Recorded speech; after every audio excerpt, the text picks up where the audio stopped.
Smells like a pizzeria in here.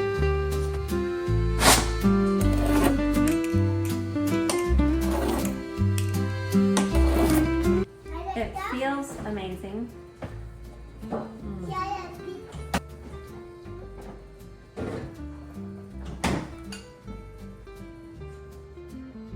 So good. So good. Hey. After my first actually successful sourdough bread, when I was making that recipe, when I was kneading the dough, I was like, man, this would just make the best pizza. It was time for me to put that to the test, and here is what happened. I will put this recipe up on my website, and also I'll put that link in the description below, but I want to walk you through the process. First of all, I had a very active sourdough starter. That I fed the night before, and I did 1 part sourdough starter, 1 part hard white, which is what I was using, hard white wheat, and 1 part water.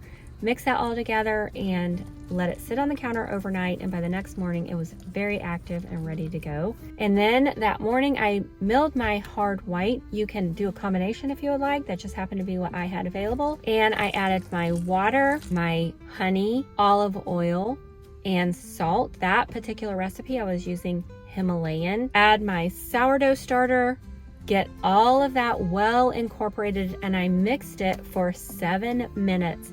And when I was finished mixing it, I used wet hands, just wet them with water, to give a little stretch to see if I could get that window pane, which isn't going to be perfect, but what you don't want is when you pull it apart for it to just break immediately, because if it breaks immediately, it's not ready. I made sure that it had a lot of nice elasticity. I mixed mine in the Bosch. I didn't want it rising and having to deal with the center, so I put it in a different bowl. I did my first stretch and fold, and if you're new to this, I have another tutorial where I'm actually talking about the stretch and fold and the nitty gritty with the sourdough bread. But I did my first stretch and fold, and then I covered it with a damp towel because dough loves moisture.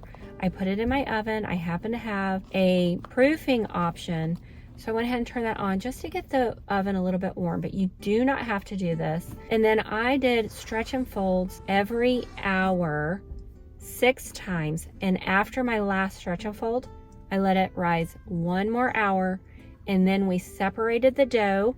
My husband, who is an expert at pizza, he whipped out the crusts, and what we did was I milled some dried corn, and that makes the corn flour, and so that makes the dough not sticky, and so when you put it on the pizza screen, it doesn't stick to it. And I will be honest, I have used my Pampered Chef stones. Hot, cold, doesn't matter. I do not prefer that. I prefer the pizza screen for this pizza. We did the pizza, we sauced it, cheesed it, and baked it. My advice would be to pre-bake first. Pre-bake that crust for about 5 to 7 minutes, then sauce it, because that way you don't have to worry about the toppings getting overdone and the crust not ready. That would have been perfect, but we didn't do that, and so I had to cover it with aluminum foil, and it turned out okay, but we would not have had to do that if we just pre-baked. But another tip is you can pre-bake and you can freeze them and save them for later so you can have pizza crust ready. But this is a great way to have healthy, on-point pizza that is nourishing the gut and doing good things for your body. You're getting all of those nutrients. I used my homemade spaghetti sauce with ground beef, and that ground beef, I try not to do pepperoni.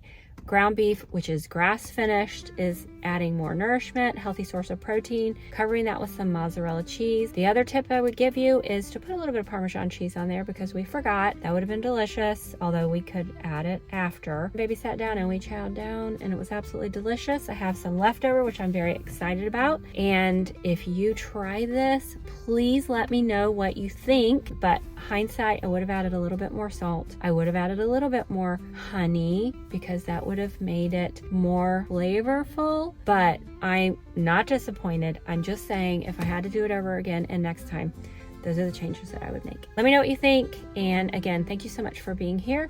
Please leave me some comments, because I love hearing from you. My last video, I had more comments that I just really got to engage with some of you guys, and I just appreciate it so much.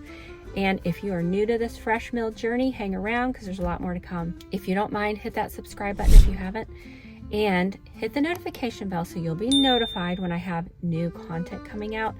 And please share this with anyone that you know needs to hear this content. I am a nutritional wellness coach. I actually have a business called Entire Healing where I see people that need help with gut healing, weight loss, disease prevention, and sometimes overcoming the disease as well. You guys have a great day.